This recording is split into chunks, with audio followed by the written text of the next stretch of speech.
Hey, Gabe. Good to see Hey, you. man, how's it going? It's going all right. How have you been?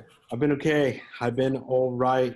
Definitely, when it rains and pours, no pun intended, Yeah, no, I absolutely get that. but just last night, I was moving a glass door, and then I had a huge gash in my wrist by Oh, no. all over me. So it's like, Yeah, we wouldn't have RGVision Media anymore if that kept on going any worse. I know, but we met somebody who potentially could use some of our services. So, hey, thanks for joining us. No, not a problem. Yeah. So yeah, man, this is our podcast. So RGVision The Podcast. This is our new podcast. We've had our podcast, but we wanted to do this in a different light because RGVision, as you know, we're always about sharing people's stories of the Rio Grande Valley and also promoting the Valley for its growth. I felt back in 2008, we really weren't highlighting the Valley for what it truly is. And by sharing these stories of people and what they're doing in their community in a positive light was definitely something that was needed during the financial crisis. Now with this COVID stuff, I think we're coming around again where we need to do this again. And so thank you for providing an avenue for people to, see your talent and see your art through Zoom. And so that's awesome. This is really why we're doing the podcast. We really want to shed light on people like you and what you guys do in the community. So I'm going to stop talking. This is the time for you to introduce yourself. And I hear you're going to be also doing some tricks throughout the whole podcast, right? Yes, that's the general idea that we had. Yes. As mentioned, my name is Fabian, and as many of you already know, who do we have in here? 4 or 5 people, including me. I am a magician, born and raised in the Rio Grande Valley, and up until recently, a national touring performer. And then COVID hit, which means I decided to come back home and see my family for a little bit because I was on the road about a third of the year. Just performing at different events, and this was all while obtaining my master's degree. Wow. So it wasn't exactly the easiest thing to be doing, but hey, I mean, pedal to the metal, we got it done. As of December, I have my master's, so I'm happy. But after that, I had a slew of dates lined up to kind of finish out that, I guess, academic school year with a bang. And I remember being at the airport when I got the news that there was the first active case of COVID-19 in Boston. I was like, that's where I'm going to right now. I'm going to Boston and Rhode Island to do 3 shows. This should be fun. If I come back a zombie, hey, we'll have some fun. But that didn't happen. But yeah, I got started in magic when I was very young. Did it all throughout elementary and middle school. And by the time I was a junior in high school, I was working locally for a lot of legal and medical organizations doing their private events and private parties and fundraisers. And by the time I graduated, I was being flown over across the country for these organizations. And I did that all throughout my undergrad while still working locally. That was really a big decision in me going to UTPA, or now UTRGV, which is I could work locally and still have the benefits to travel and kind of work on my schedule. After that, I wanted to go to law school. That was the thing. The only reason I went to college was to go to law school. So magic was never the plan. It was never the end game.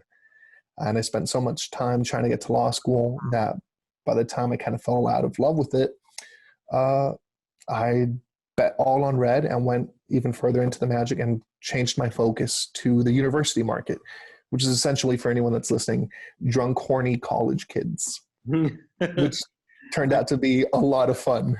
Yeah, it's one of the things that I read that you were able to conjure shots. Yeah. That's the opening effect of the live stage show. Yeah.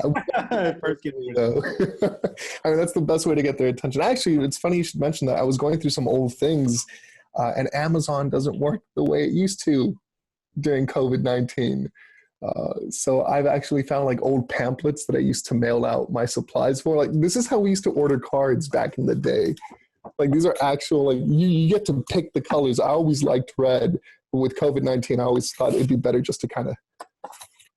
Wow. All right. It's okay. These are just miracles. No worries. So I got to keep my hands smooth. But yeah, that's and now we're here. I've had the opportunity to work for some major organizations, celebrities, and just have fun with it, really. How did you get into, the magic industry? I mean, what really motivated you or inspired you to move into that? Well, my father showed me a trick when I was a kid, and I fell in love with it. I was about 6 or 7. We used to have an old magic shop here in McAllen called Merlin's Magic. It was right across the street from, I think it was Cinemark, Movie 17, owned by George Robinson Jr. Shout out to him. His company is still locally based in Edinburgh, actually, and he manufactures some of the finest magic for some of the world's top magicians. And most people don't know that. We have that here in the Valley. Wow. But we'd go back every Sunday, and the deal was that if I learned and mastered the trick, we'd go back, at the end of the month and get a new one. That's how it worked. Oh, so by the time I was 14, I started doing, kids' parties in backyards and whatnot. And it just went from there. And it was just a natural progression for me. It was just a side hustle. It was a side job. I took every opportunity I could in high school to learn how to use the stage. And my directors, Carlos and Diana Garza out of McAllen Memorial, were very instrumental in that and helping me get comfortable on stage. I was never a theater kid. I kind of pursued other interests.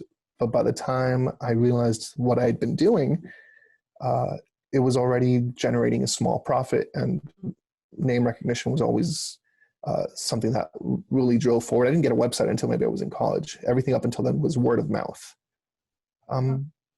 So after that, I just said, there's something here, and I'm good at this, and I like it, and I have fun. And I'm here now. Cool. That actually inspires me. Sorry, go ahead, Edgar.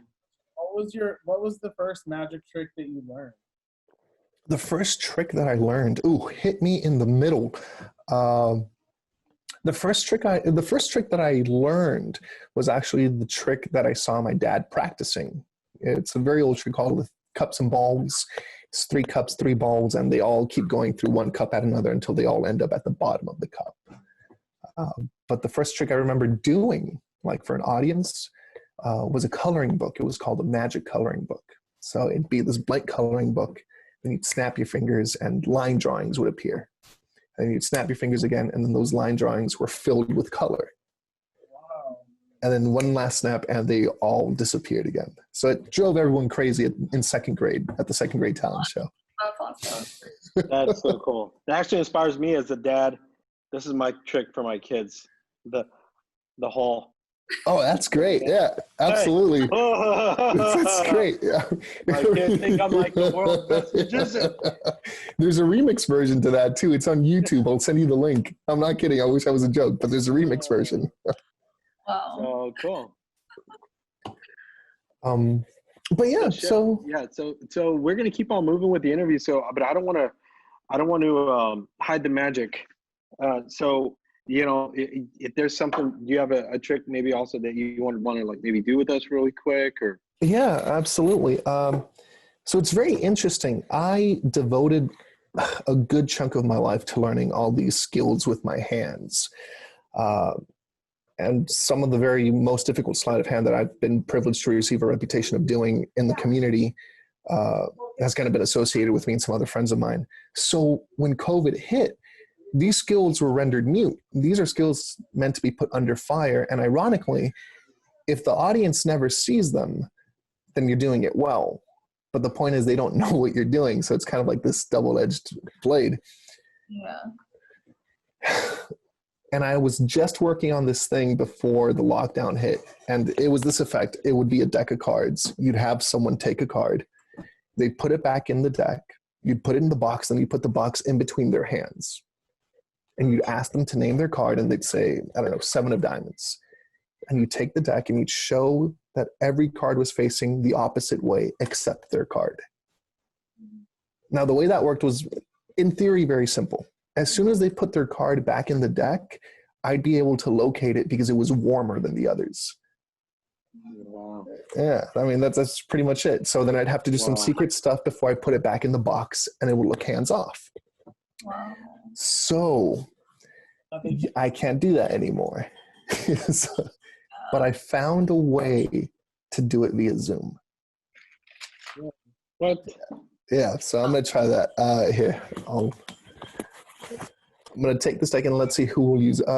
Josie, can we use you? Is it all right if we spotlight you? Is that all right? Okay, Josie. Here's what we're going to do. I'm going to go ahead and ask you to go ahead and do this with your hands for me, please. And just play along. I know it feels silly, but I'm going to take the deck, and in a second, I'm going to put it in between your hands, and all you have to do is receive it. Is that all right? Okay, so do I have to do like this? Yeah, perfect. Beautiful. Okay, perfect. So only when I say right now, you can relax. So that's just the test run, okay? So you can put your hands down. Oh, okay. Okay, Josie, I'm going to take the deck, and I want you just to go ahead and see that they're all different. I know it sounds silly, but go with it here. And here, well, actually, we don't need the jokers, so we'll take those out and tell you what, we'll give it the double rainbow shuffle. Perfect. Josie, I want you just to go ahead and see all those cards, and I want you just to go ahead and take one card out. And I need you to act it out. Actually play the part as if we're sitting across each other in a coffee shop and you're taking a card out. So reach over and take one out. Take a look at it. I only want you to see it, okay? Perfect. Now put it back in the deck for me. Beautiful. Look, I'm going to square these up, make sure they're nice and neat. I'm going to put them in the box. Hand position, please. I'm going to take the deck and I'm going to put it right there. Beautiful acting, method acting. I love it. It hasn't been done better. Josie, for the first time in a loud, clear voice, what was the card that you took? Nothing obvious like an ace or a king. Everyone picks one of those. But what was the card that you took? It was a red 7 of hearts. The red 7 of hearts. Yeah. Now, you can verify that you and I didn't set any of this up. Other than setting up the interview, I didn't say, hey, pick the 7 of hearts. Mm-mm. Perfect. Open up your hands. I'm going to take the box from you. Beautiful. Thank you.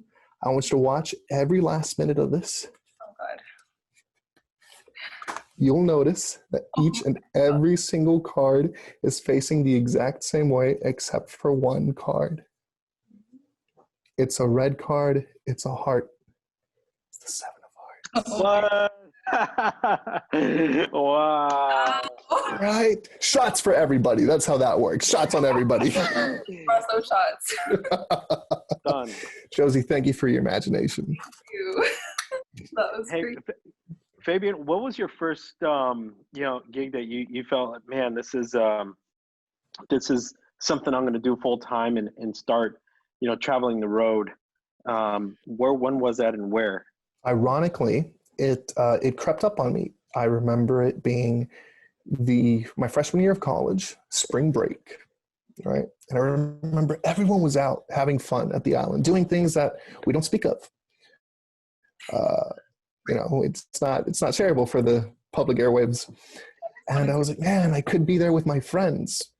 And then I realized, hold up, I'm sitting in a suite in Washington, D.C., overlooking the White House, performing at a doctor's convention. That's cool. I was like, this doesn't happen. I'm 20. I'm not even 21 at that point. I'm like, I think there might be something here. But it was never anything that I wanted to pursue once again. I was still trying to get to law school.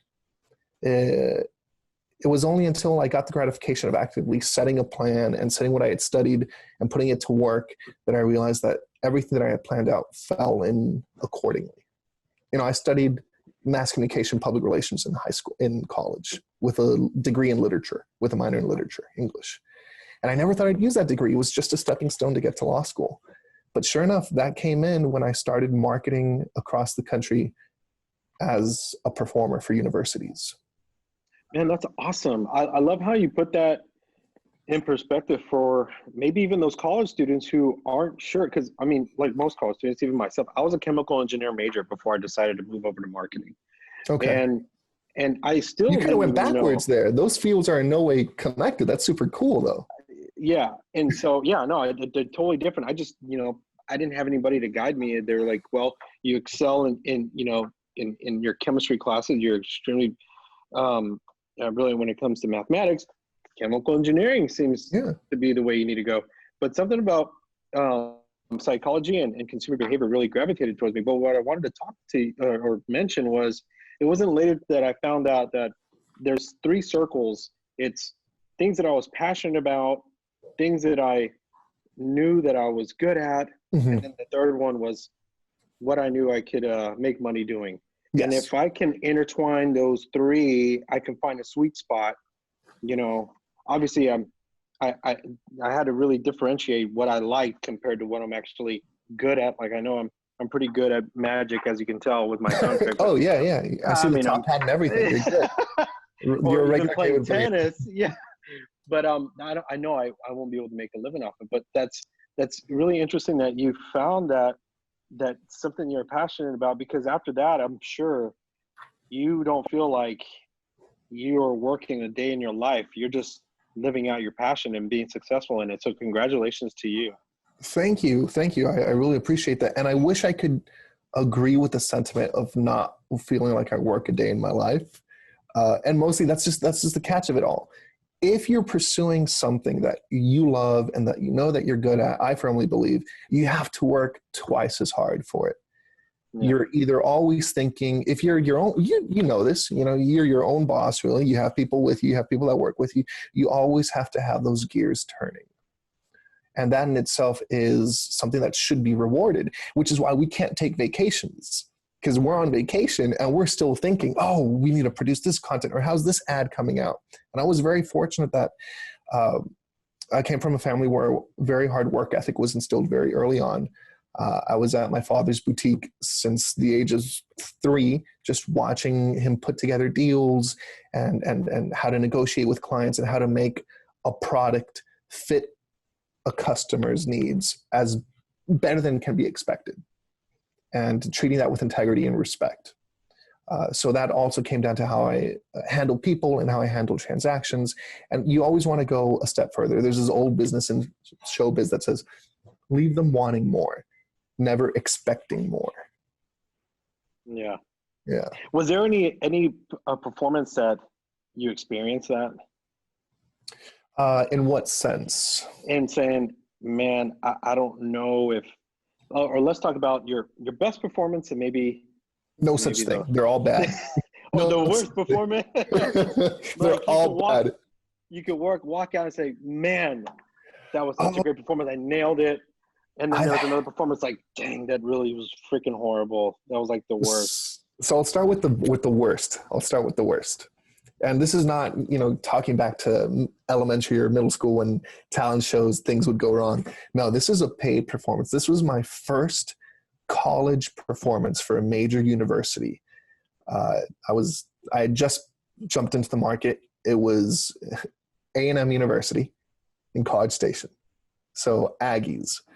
And I did an hour show, and I felt that the whole show, I was just dying. I didn't feel like I was hitting anything. I didn't feel like authenticity is very big for me, creating that connection, that vulnerable connection with an audience. And I hadn't quite discovered that at that point.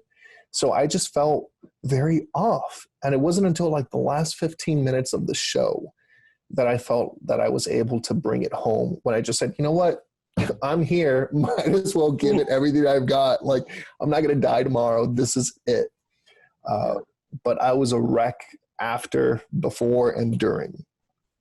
And nowadays, if I have a good show, there's like a good maybe 3 to 5 minutes, right? I'm satisfied. That's it. But I'm also disappointed, because if I'm not learning anything from any active performance, I'm bummed out. It's always about doing a better show. And I'm lucky enough to be friends with David Blaine's head creative team.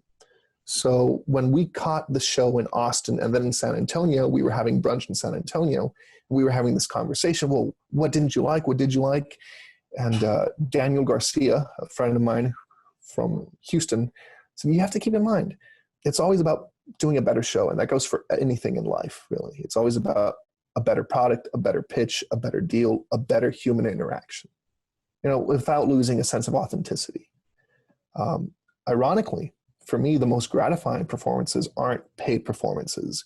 They're interactions. They're social interactions like this, because you don't have to frame anything around it being a magic trick. It's just a piece of strange, a piece of weird that happens throughout the day. Yeah. And that's just it. I like people. I like creating genuine moments of authenticity. Mm-hmm. And, you got to make people smile. You have to be empathetic.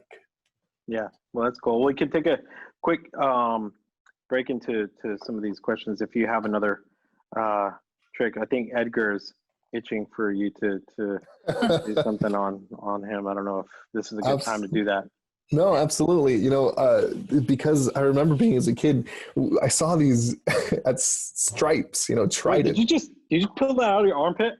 No, I have it's a jean jacket and there's pockets inside. I thought that was No, we call that the pit stop, but bad puns. Red Skelton, the comedian from the 50s and 60s, always used to say, the only type of humor that I never work is blue material, political, or bad puns. So that's kind of a thing, but I couldn't resist. So I saw these, and I remember when I'd go visit my grandma in Reynosa, chiclets. Right? That's for any Hispanic male or for any Hispanic here, it's chiclets, not Trident. It's like tortilla wraps. What is that? It's just a cold tortilla. We don't it doesn't make sense to us. So tell you what, Edgar, I've never been a Trident guy. Have you been? I'm more of a juicy fruit. Are you a juicy fruit or double mint? We can't hear you, Edgar. Yeah, I can hear you now. Double mint. Okay, so tell you what, I'll keep the juicy fruit and you can keep the double mint. Whoa. Right? It's almost like magic. It's almost like there's a glitch in the system. We're in the Matrix. This isn't even real. But tell you what. Sorry, I have to ask, because I was also reading, one of the things that it's storytelling, right? It's what you're doing, but you're also doing it, and we all know that there's as an illusion, right? And yes. And how do you feel like, is there an importance or maybe a message or something that goes a little bit deeper in letting the audience know, hey, you got to look at things a different way? And is there any type of messaging that you have for college students when it comes to things like that? Absolutely, but I've never pitched myself as being that guy. The way I see it is it's an English lesson. You take away what you want to take away from it and what you see. There's a piece in the show, and it's the penultimate piece in the show, where I talk about someone that I was involved with.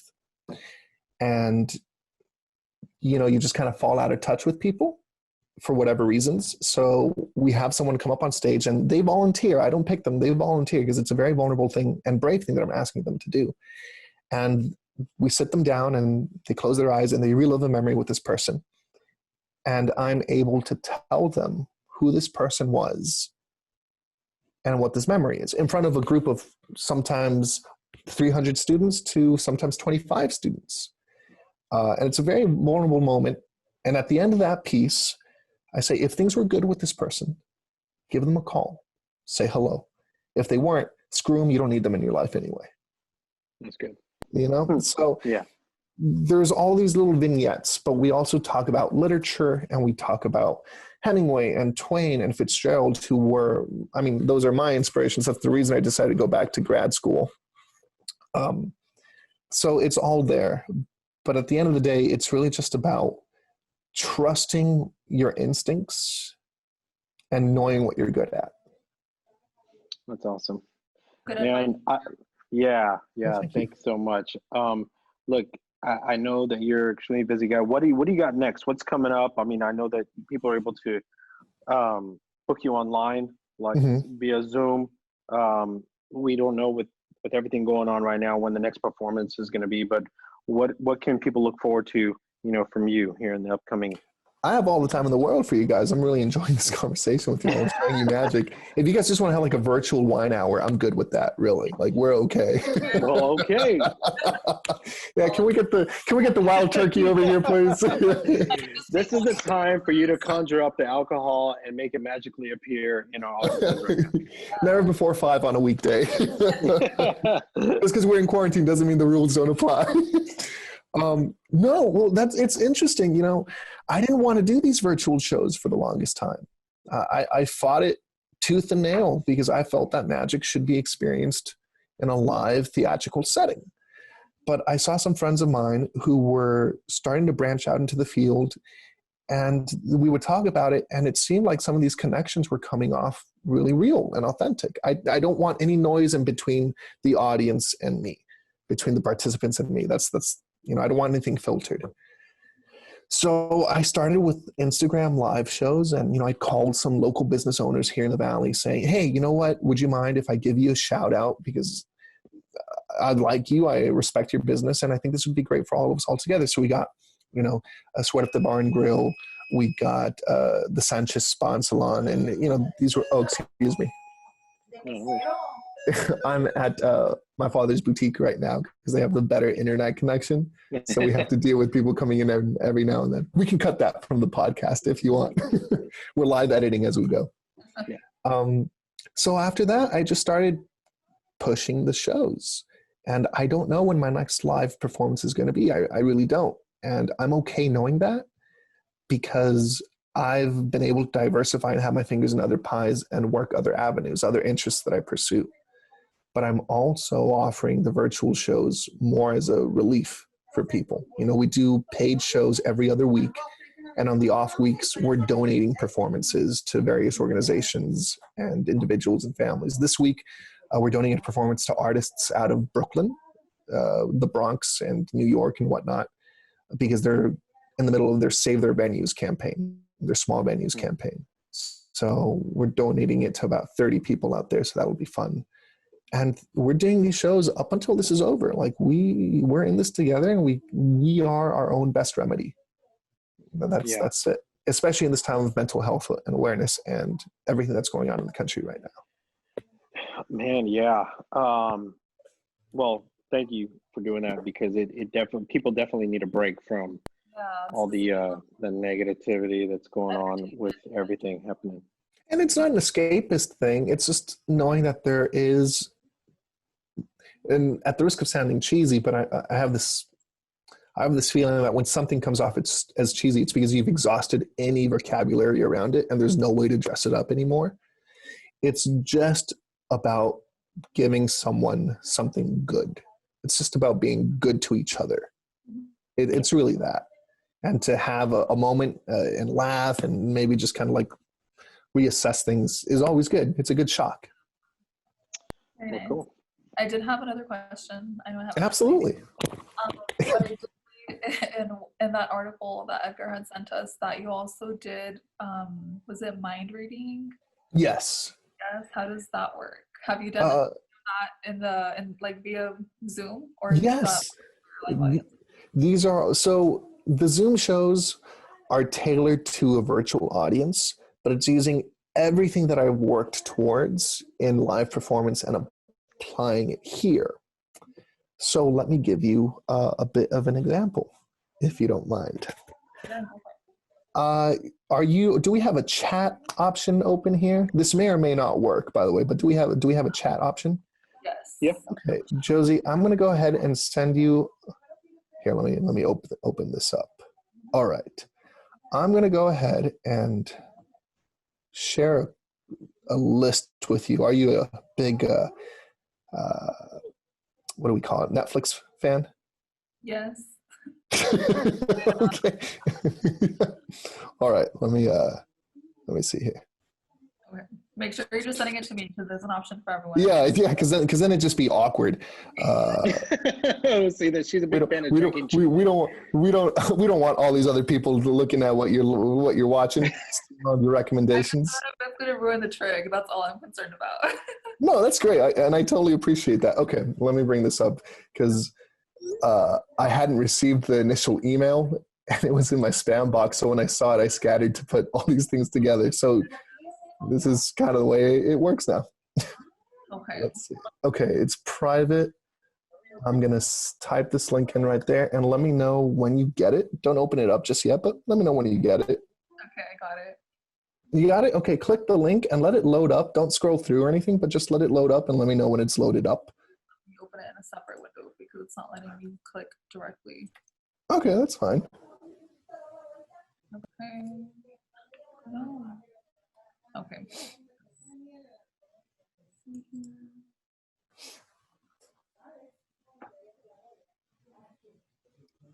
Okay.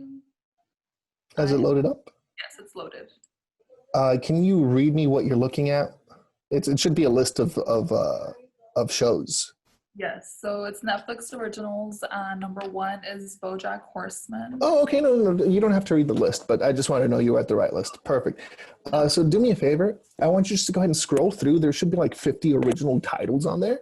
And I want you just to go ahead and stop at one there on the top of the screen that you like. Anyone that you like. Something. It could be something that you've seen, something that you haven't. It doesn't matter. Just go ahead and find one that you like. Okay, I think I already found one. Like in the beginning, I don't even have to go all the way through that list. Okay, all right. Well, then, tell you what. Go through, find another one just in case. Okay, backups. Let's see here. Yeah, and I'm gonna get a piece of paper here, and hopefully this works. I'm nervous about this. If you're doing mind reading, I mean, can you read a little bit too into someone and where like you like read what they're thinking and you're just like, oh my god, I wish I didn't know that? There's been instances where that's happened. Yes, I'm not gonna lie. You'd be surprised. Josie, do you have some? Yes, I have. So you have two? Okay, perfect. Just go ahead and keep those in your mind. And are both these series that you've seen? Yes. Okay. Let me see if I can find a marker here. Josie, I want you just to go ahead and which one do you want to work on? Do I just say like the first or the second? Yeah. The second one. I feel like it's fresher in my mind. Okay. Is this something that you've seen recently? Because that would actually work. Not super recently, but I remember it pretty clearly. Perfect. All right. I'm going to work with just the title first, and we'll get to the plot later. Okay. This isn't something that says something like house or safe or daredevil. This is a multiple word title. Am I correct? For the second one, no. For the second one. Mm-hmm. Can you think of a letter in there for a second for me, please? Yes. Am I picking up on a D somewhere there? For the first one, yeah. For the first one. Okay, so let's focus on the first one then, because okay. Yeah. So this is multiple words. This is like 2 or 3 words. This isn't 4 or 5 words. It's not one word. It's 2 or 3, right? We're looking at 2.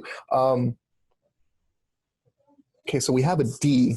That's sure. So, but it's not daredevil, so we know that. And technically, that could be 2 words. But I want you. You know what? I want you to mix up the letters in your head. And I want you to think of a letter in your head now. Don't say it out loud. Did you think of an S? Yes. You did. But hold on. There seems to be more than one S in that name. So I'm going to say there's 2 S's in there. So I'm getting something like this. And excuse my chicken scratch. But I think we may. I'm not sure. Let me try this. I'm scared. Do me a favor, Josie. For the first time out loud, what show were you thinking of? Russian Doll. Boom. Wow,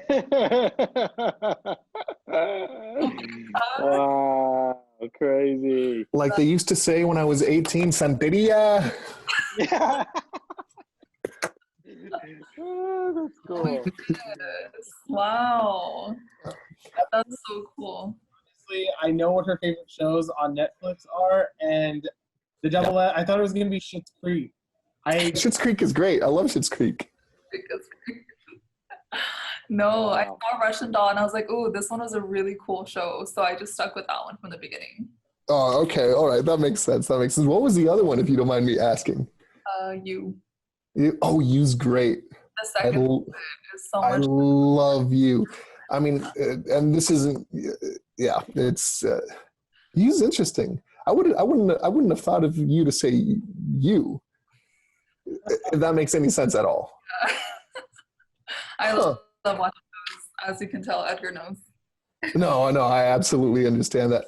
But the only reason I say that's interesting is mostly because of the fact that sometimes when you kind of throw something out there and you kind of forget, you tend to reassess later and reanalyze. Mm-hmm. And it's kind of like a deck of cards. Every now and then, tell you what, give me a number up to 13 for me, please. Okay. Out loud. Out loud? Yeah. 7. That's like the go-to. I feel like everyone should. That's fine. You can change your mind. If not, we'll keep going because we're going to change it anyway. 7. 7. And we have Gabe, yourself, and Edgar on here. So that's 3. Is anyone on the RGVision one thing? Yes. Yes? Okay. All right. So.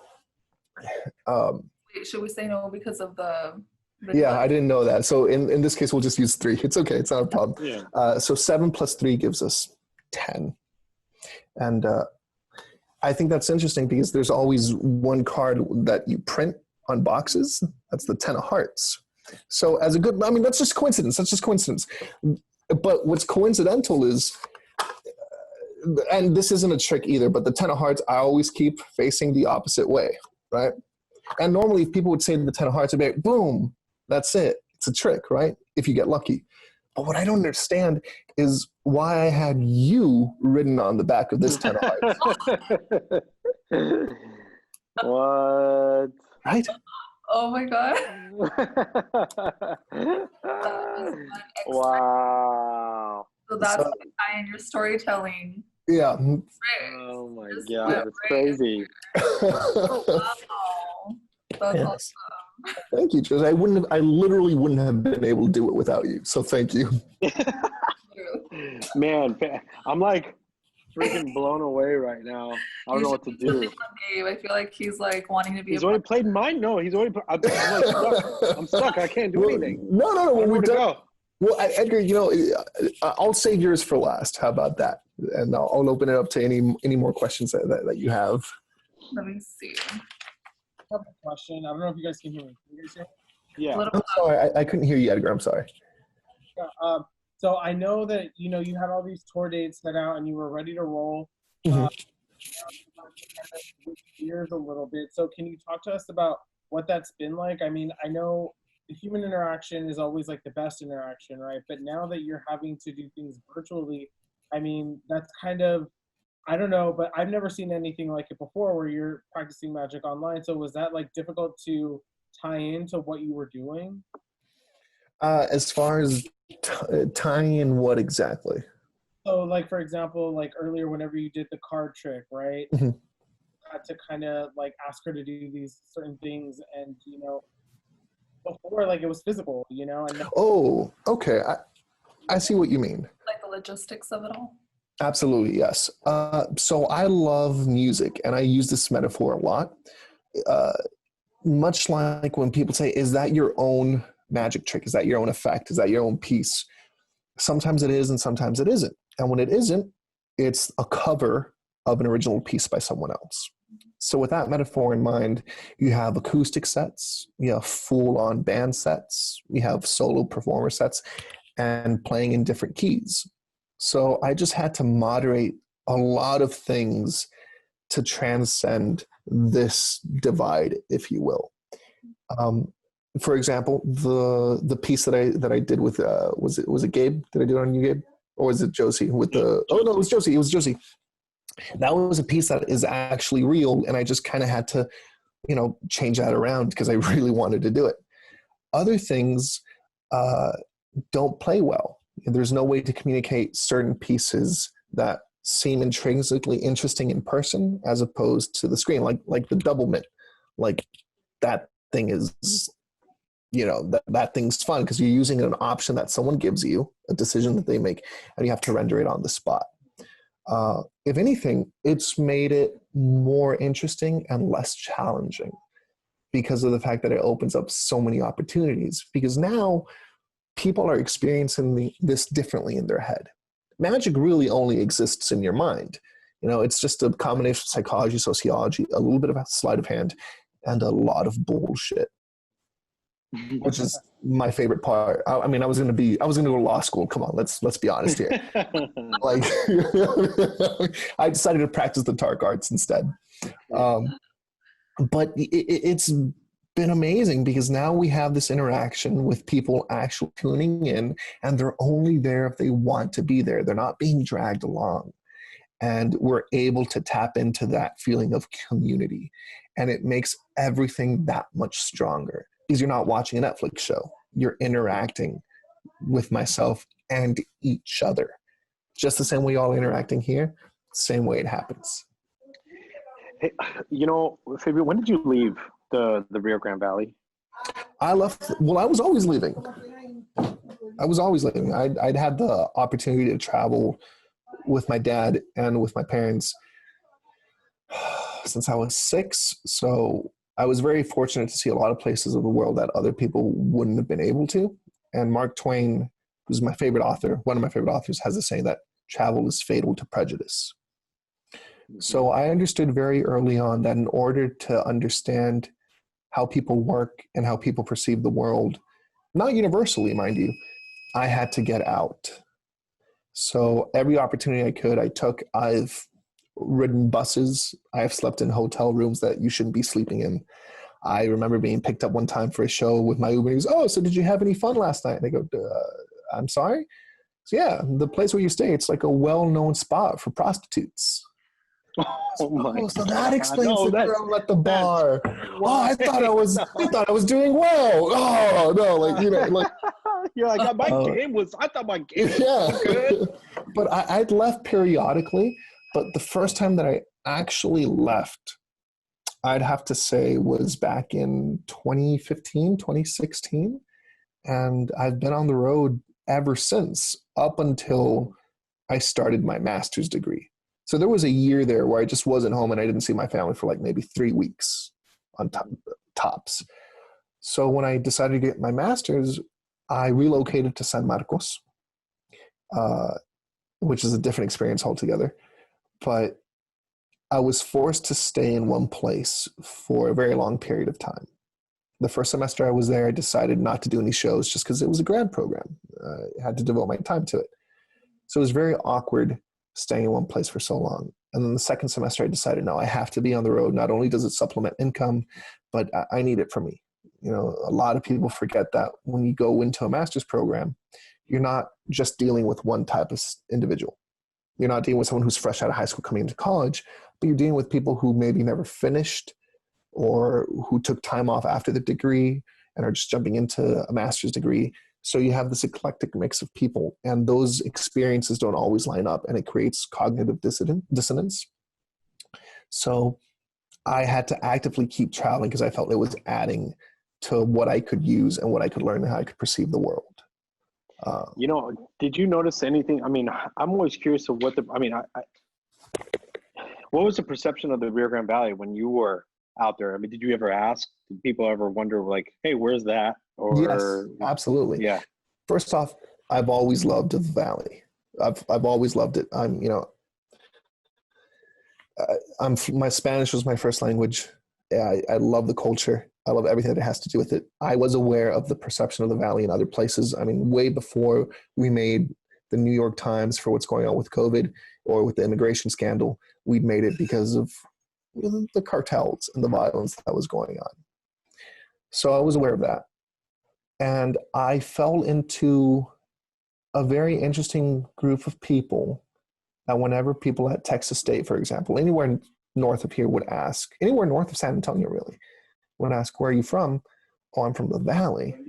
I was impressed with the fact that they knew what it was. And what's helped a lot is I feel that image is becoming a little more positive for outsiders. And I do have to say, as much as it may laugh, or it's because we have one of the largest growing economies here for trade. We're one of the only free, I think, open industrial trade zones here in the region. If I'm not mistaken, I think Sebi Haddad had mentioned that a few weeks ago. Agriculture.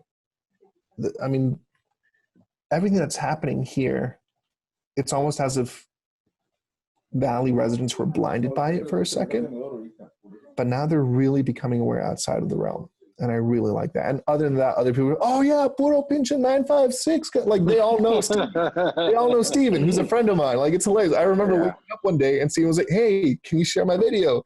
And I just saw that thing blow up. So now that's really getting a lot of exposure. Yeah. And when I came back, like we have white people in the valley now. We have a med school. We have a food park. We have food trucks. It's changing, and I love to see that. People are embracing the culture. Keep in mind what's happened within the last few months kind of shed some light on some restoration, some history that we have to do, because I feel we can go on and on about this, because I feel that, I mean, chainsaw guy. Oh, yeah. I mean, and then people who deny that forget to realize that the Valley has a history of capitalist racism that they've become accustomed to. Yeah. And they're not taught this in schools. People aren't aware that after the Treaty of Guadalupe was signed, anyone and everyone that resided in new territories obtained by the U.S. was immediately an American citizen. Immediately went into effect. But they didn't know that Anglo settlers had essentially squatted on their land, took them to court, let them drive the money, and only reparations are now being done. You know, the migrant worker, that's a myth. We only migrated north and south because of the fact that once the work was done, the Anglo settlers would run us off with police forces. I mean, I don't want to get too political, you can cut that part out, but people are barely becoming aware of this. It's inherent here, but at the same time, that's why I feel education is the most important thing here. And I'm not talking about organized education. You know, I've never let my teaching interfere with my education. You know, it's two very different things. I'm going on a rant. No, this is good. And I like these conversations because it's open and it's honest and these are real. And people shouldn't be afraid to have these open and honest conversations because I believe they're healthy. Creating and is literally what we're needing. Yeah, you know, and we should be okay. I mean, there's going to be things that people feel uncomfortable with. Does that mean we need to block them off or you know, go get our chainsaw? No. No, I get you. No, but look, sorry, go for it. No, yeah, go. I mean, the way I see it, you can always keep scrolling, right? Or you can read into the issue. I just feel that it's important to keep an open mind and respect the opinions, even if they're I too like to be wrong sometimes, type of thing, you know? Like, yeah. Maybe because somebody else is going to be educating, and maybe it's something you didn't know, and that's really good that you're open to that, because some people are just aren't open to different opinions, different ideas, and so no, that's great, and I'm so glad that, you know, the unfortunate thing of COVID had to force you to do this, but I believe it's great. Like, I mean, it was something that I'd always seen, because growing up, I always thought it was weird. Why are there so many white names on like the McAllen board members, you know? And then it wasn't until I got older that I understood the significance of that. Not that I'm critiquing the Valley in any way, shape, or form. I'm just saying it's good to be seeing a new wave of people who are woke. But like Aziz Ansari has that saying, so I don't think we're going to solve the global crisis over this brunch, guys, over like the third mimosa. But it's just, this place is so rich in culture with a history, good and bad, that I feel people should be proud of. Yeah. You know, these are your roots. And I think, like you said, I think there's a new sense of pride with a new generation. I mean, because I'm a little older, and I know that when I was going to school, people just wanted to leave. They just wanted to get out of here. And I know that there's still Same here. Yeah. But there is a new sense of pride of being from here in this unique area that, you know, what they used to call, I think, the Rio Grande Valley, a brain drain. We just recently did a coverage story on the brain gain, how it's kind of a boomerang effect where people are going and getting educated and getting those life experiences and bringing back what they've learned. And implementing help our area grow. Yeah. I mean, look at what you're doing. You're taking this into a whole new direction. I mean, and I firmly believe that we're not having a Zoom conversation because of what happened. This is just the reality of it, and you're implementing everything that we have at our disposal to give this a new take and to give new life into this. Look at what Beto Altamirano is doing. I mean, you know, it's like there is so much more to gain the moment that we say there are more doors to open if we open them ourselves. Yeah. It's amazing. And cool. I missed my home. I missed the culture. I'm happy to be here. Well, we're happy that you're back, and thank you again for joining us. No, Is there anything that you want to let people know? We're going to be airing this here pretty soon, not right now or anything, but we're going to go through it. But what are some closing remarks? Anything you want to talk about, let people know of? Support local businesses. That includes anything from ordering a drink to shopping at Shop 112 to getting takeout. Support your local artists, and if you can't make a monetary donation, tune into their live feeds, tune into their streams, read their articles, share what they're posting, engage in active conversation with what it is that's going on right now, and use your platforms responsibly. Take care of each other, be safe, and stay rational. And I'm not doing the shows to make a gain out of it. It's generally just any money that's made is just to keep the show going, and we donate the rest in order to provide these shows for other people who don't have the opportunity to pay for it. So I would love to see as many people as possible join in. Shows are every other week. You can find me on my Instagram at MagicFabe, MAGICFABE, and I am more than willing to donate performances for any organizations here in the Valley. Medical, frontline workers, Navy, Army, whatever it is, just drop me an email and I'd be there. Awesome. Fabian, thanks again. And Thank you. everybody. Thanks to the team for putting together RGVision The Podcast, and stay tuned for our upcoming ones. Appreciate it. Perfect. Thanks, Fabian. Thank you. We'll talk to you soon. Wait. Once we're done, Gabe, Yep. I need to finish out with you. No. Yeah. I thought I was going to skip out on you. Bro, I do this for a living, bro. Nothing gets by me. Bye. There's always the boyfriend who's like, I don't want to be here. And it's like I break down the stats, like in an audience of I think the first thing I did was like 200 people. It was like 10% will have been dragged here by their girlfriends, and you see like the guys like being like, I found Gabe. This is something that I love. So I love history. I love reading, and I love magic history, and that's actually a thing. There's a community of magicians all over the world that contribute to this beautiful, beautiful art form. And one of them is named Harry Lorraine. He's about 97 now. But back in the day, man, this guy was like a fox. He was an OG guy.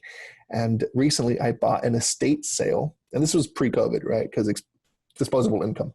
An estate sale, and I got like a whole bunch of his notebooks and books, and I found this wallet, which I love. Check this out. This is a photo of him like back in the early 50s. Look at him. He's the guy right there in the middle with the cigarette. Look at that. They're doing card tricks. And like all these guys that are watching, these are all people that I've studied. That's Fred Capps. That's Di Vernon. That's Percy Diaconis. Like these are my heroes.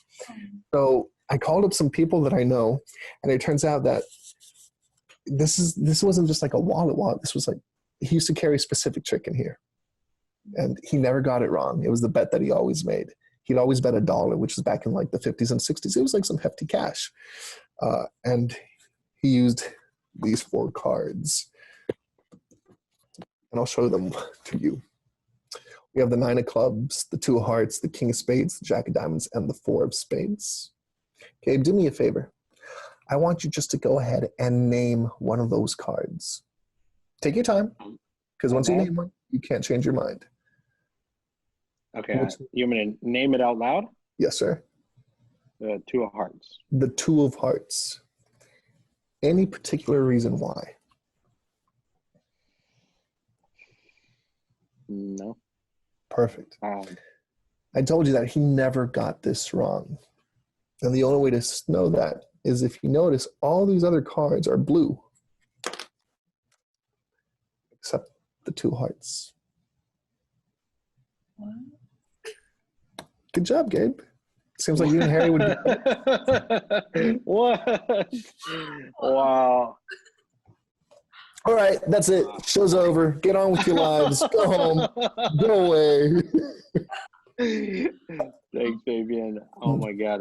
I don't know. I'm going to leave before my mind blows up. Okay. It's all right. We'll help you pick up the pieces. Thanks, Fabian. Not a problem. Thank y'all. Bye.